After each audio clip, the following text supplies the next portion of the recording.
seluruh siswa ATM yang kami hormati Bapak Kepala Departemen Dinas atau yang mewakili, Bapak Ketua BPD atau yang mewakili, Bapak pengawas dari TK, SD, SMA, SMK, Bapak Kepala Sekolah TK, SD, SMA atau SMK, dan yang kami hormati pula Bapak Ibu Fasil, terutama Fasil saya. Selamat datang di Bojonegoro, Bapak Fasil Sumariawan dan Ibu PP. Semuanya yang saya hormati, PP saya dari kelas 196B, Ibu Anis Nurhayati, dan rekan-rekan JPP semuanya yang berbahagia. Kalau tadi dari pagi selalu menyatakan selamat pagi, terus Bapak Ibu menjawab ada itu poinnya tadi. Tetapi karena ini sudah tidak pagi lagi, saya mencoba cari yang lain. Nanti kalau saya bilang Bojonegoro, Bapak Ibu tinggal menjawab jos. Kalau saya bilang Bojonegoro yang kedua kali, Bapak Ibu bisa bilang jos.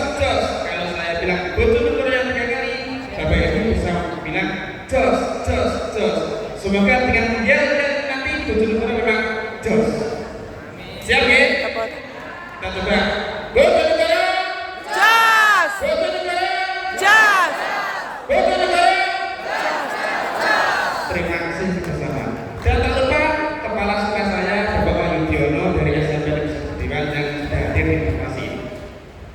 Baik Bapak Ibu, pada kesempatan kali ini saya akan berbagi modul 1.4, yaitu tentang budaya positif di sekolah. Ini yang sering kita alami, terutama kalau kita membersamai dengan ibu-ibu yang sudah senior. Yang pertama, karena saya ini berasal dari SMP Negeri 1 Kedua. Ini satu kecamatan di Bojonegoro yang paling unik. Kenapa?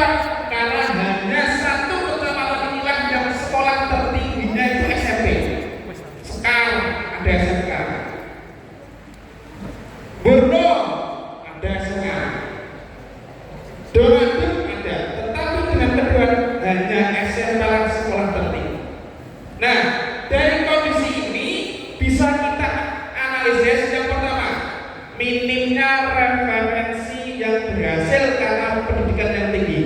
Jadi siswa kami itu Bapak Ibu, karena sekolah pinggir lokasi hutan, itu siswa kami itu kurang banyak mendapatkan contoh orang-orang atau tokoh-tokoh yang berhasil karena pendidikan tinggi.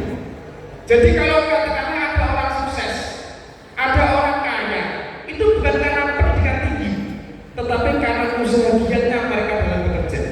Nah, gara-gara inilah nanti akan muncul masalah yang kedua, yaitu menurunnya antusiasme siswa dalam kegiatan pembelajaran.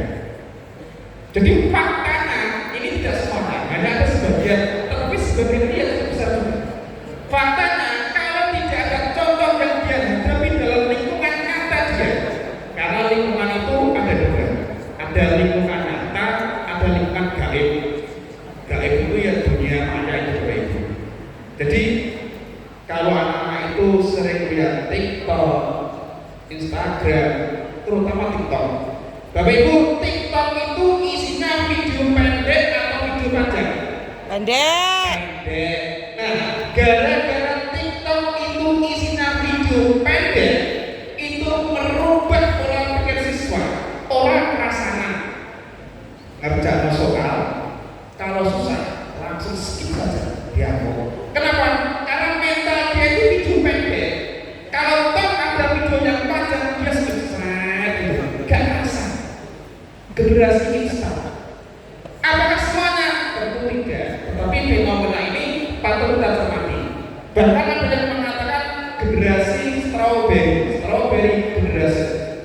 Bagaimana strawberry itu yang jatuh bejut, dia kena kanan sedikit bejut. Ini yang perlu kita cermati. Kalau siswanya menurun antusiasme, maka tentu akan meningkatkan keluhan guru yang kesulitan dalam mengontrol perilaku siswa.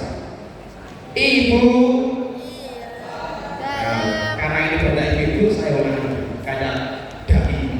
Ibu dalam kira-kira di sekolah jenengan itu banyak enggak yang mengeluh? Mau itu kata lain kalau bajunya masukkan, dia dimasukkan jalan berapa langkah keluar lagi. Kira-kira seperti itu atau tidak? Nah, ini meningkat. Tetapi kalau jenengan ketemu bapak ibu guru yang mengeluh seperti itu, bapak ibu guru yang main kasar, itu syukuri. Kenapa? Itu modal terbesar jenengan dalam merubah beliau-beliau. Kenapa? Karena kalau beliau itu mengeluh, kalau beliau itu main kasar, berarti beliau masih peduli terhadap sesuatu. Jangan-jangan guru yang gak pernah nganu, menang wae, ratau kelori, itu malah cuek. Nanti susah seperti itu. Jadi kalau jenengan ketemu bapak ibu guru yang masih kasar, masih mengeluh, masih bentak-bentak, itu kita syukuri. Kenapa? Karena itu modal bahwa beliau itu masih punya niat mendidik generasi bangsa. Bangsa negara. Yang berikutnya, kalau meningkatnya keluar bapak ibu guru, maka akan berdampak pada hukuman yang beliau pilih dalam menertibkan siswa. Memang hukuman ini cepat, tenang, langsung dukung di PP cepat dia dapat. Tetapi nanti akan ada dampak negatif yang muncul karena hukuman itu. Nah, tugas kita sebagai penggerak, bagaimana kita meyakinkan beliau itu agar mengurangi hukuman. Kalau kita bisa pada menuju derajat yang tertinggi yaitu restitusi, kalau nggak bisa kita turun sedikit menjadi konsekuensi. Nah, di sekolah saya SMP kedua, saya nggak mampu memberi bapak ibu guru pada tahap restitusi, tetapi alhamdulillah bisa sampai pada tahap konsekuensi sehingga hukuman bisa diminimalisasi. Nah, ini tantangannya bapak ibu. Jadi tantangan kita ini saya kira juga berlaku di banyak sekolah. Yang pertama, bagaimana meningkatkan antusiasme murid. Kalau tadi saya mengikuti acara di sini itu karena bahagia, jadi saya antusias. Jadi yang pertama kita ciptakan murid itu bahagia dulu. Nah, kalau kita tidak bisa menciptakan murid bahagia, nanti malas itu yang akan muncul. Yang berikutnya, bagaimana keluhan guru murid itu tidak dengan ngel. Dan yang ketiga, menemukan cara yang lebih efektif untuk menangani siswa yang melanggar tata tertib. Ini tantangan-tantangan, ini sebagian tantangan yang perlu kita jawab. Nah, ini yang kita lakukan di SMP Negeri 1 Kedua. Ini awal mulanya sih ini tugas praktek CGP.